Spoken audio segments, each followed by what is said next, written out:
विधानसभा चुनाव के नतीजे जब 3 दिसंबर को आ रहे थे तो उसी वक्त ये खबर आई कि कांग्रेस अध्यक्ष मल्लिकार्जुन खड़गे ने विपक्षी दलों की बैठक बुलाई है। 6 दिसंबर की शाम ये बैठक बुलाई गई और उसके बाद लगातार तरह तरह के बयान आने लगे। इंडिया गठबंधन में जो भी घटक दल शामिल हैं उनकी तरफ से कांग्रेस के ऊपर सवाल भी खड़े हुए, जेडीयू से लेकर के समाजवादी पार्टी तक ने, और ममता बनर्जी की पार्टी ने भी कांग्रेस को कहा कि जो रवैया है वो कांग्रेस को ठीक रखना चाहिए अगर गठबंधन में क्षेत्रीय दलों को लेकर चलना है। तमाम सवालों के बीच तैयारियां हो रही थी 6 दिसंबर की जो इंडिया अलायंस की बैठक है उसको लेकर के, और अब ये खबर आई है कि इंडिया गठबंधन की बैठक जो है वो टल गई है। दरअसल ये बैठक जो टली है इसके बारे में ये भी जानकारी आ रही है कि जो चक्रवाती तूफान आया है और कई राज्यों में उससे जो प्रभाव पड़े हैं उसकी वजह से ये बैठक टाली गई है। आगे ये बैठक बहुत जल्द होगी, लेकिन इस बैठक में बिहार से कौन कौन से नेता शामिल होने जा रहे थे इसको लेकर के भी कई तरह के सवाल राजनीतिक गलियारे में तैर रहे थे।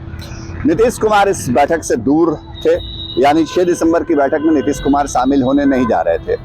बीते हफ्ते भर से नीतीश कुमार जो हैं वो वायरल से पीड़ित हैं और सरकार से लेकर पार्टी तक का कामकाज वो नहीं कर रहे थे। आज कैबिनेट की जो बैठक हुई उसमें लंबे अरसे बाद नीतीश कुमार शामिल हुए, लेकिन जब तक बैठक टली नहीं थी तब तक जेडीयू की तरफ से ये कहा गया कि नीतीश कुमार की तबीयत में सुधार तो है लेकिन इतना सुधार नहीं है कि वो इंडिया गठबंधन की 6 दिसंबर वाली बैठक में शामिल हो पाए।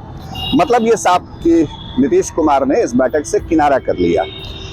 पार्टी की तरफ से पार्टी के राष्ट्रीय अध्यक्ष, जेडीयू के राष्ट्रीय अध्यक्ष ललन सिंह और जो बिहार सरकार में मंत्री हैं संजय कुमार झा, इन 2 लोगों के शामिल होने की जानकारी दी गई।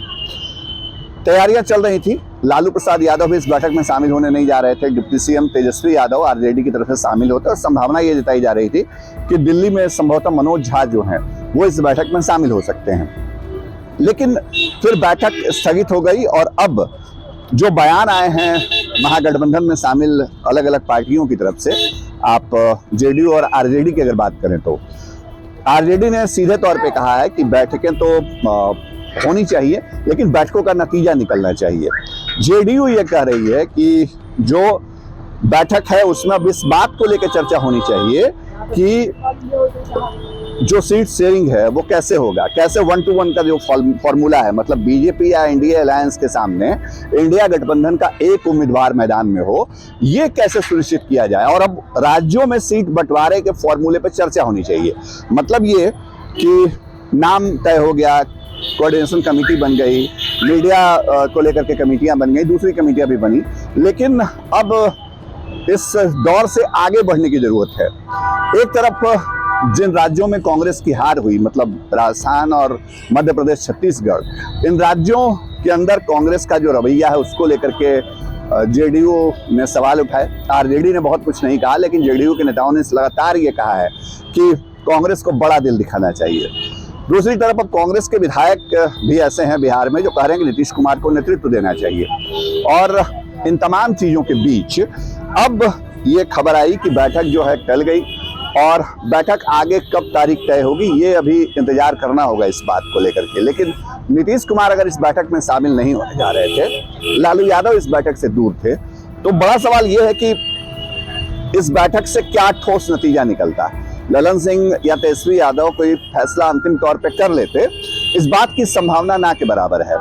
ठीक है, वहां चर्चा होती 6 दिसंबर की बैठक में, और उस चर्चा के बाद फिर बात नीतीश कुमार तक पहुंचती। ललन सिंह भी जो मसौदा तैयार होता या जो डिस्कशन होता बैठक में उसको लेकर के नीतीश कुमार के पास आते, नीतीश कुमार उस पर फैसला करते। लालू यादव के मामले में भी यही थी, उनकी पार्टी के मामले में भी यही थी। तेजस्वी यादव चर्चा जरूर करते बैठक में लेकिन फैसला नहीं लेते। तो शायद कांग्रेस को भी ऐसा लगा हो कि अगर इंडिया अलायंस के बड़े नेता इस बैठक में नहीं जा रहे थे, नीतीश कुमार शामिल नहीं हो रहे थे, लालू यादव शामिल नहीं हो रहे थे, ममता बनर्जी और अखिलेश यादव ने दूरी बना ली थी, तो वैसी परिस्थिति में इस बैठक को ये माना जाता कि शायद सिर्फ फोटो सेशन के लिए बैठक हो रही है, तो इस बैठक का बहुत कोई नतीजा भी नहीं निकलता। इसीलिए शायद ये बैठक रद्द भी की गई। सियासी कारण इसका ये माना जा रहा है, लेकिन जो तात्कालिक कारण बताया गया वो ये बताया गया कि जो तूफान आया है चक्रवाती, उसकी वजह से इसको टाला गया है।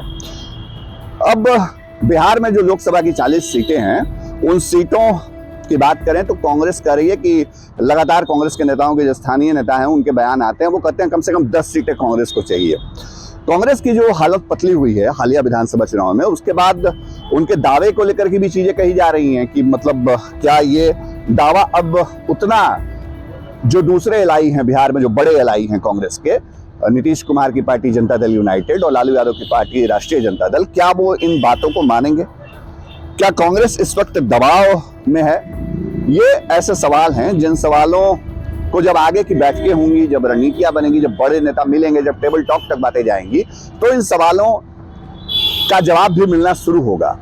लेकिन फिलहाल नीतीश कुमार और लालू यादव की दूरी भी एक बड़ी वजह मानी जा सकती है। बिहार के नजरिए से अगर बात करें तो बैठक टल गई है और आगे बैठक की तारीख कब तय होगी ये तो आधिकारिक तौर पर बताया जाएगा। लेकिन फिलहाल हम ये कह सकते हैं कि जो मौजूदा हालात हैं वो इंडिया गठबंधन को लेकर के बड़े चुनौतियों भरे हैं और इन चुनौतियों का सामना कांग्रेस अगर बिहार में करना चाहती है तो उसे नीतीश कुमार और लालू यादव के बूते ही चलना होगा, उनके कंधे पर ही चलना होगा। बिहार तक के तमाम दर्शकों के लिए और भी खबरें अपडेट लाते रहेंगे, बने रहिए हमारे साथ। नमस्कार।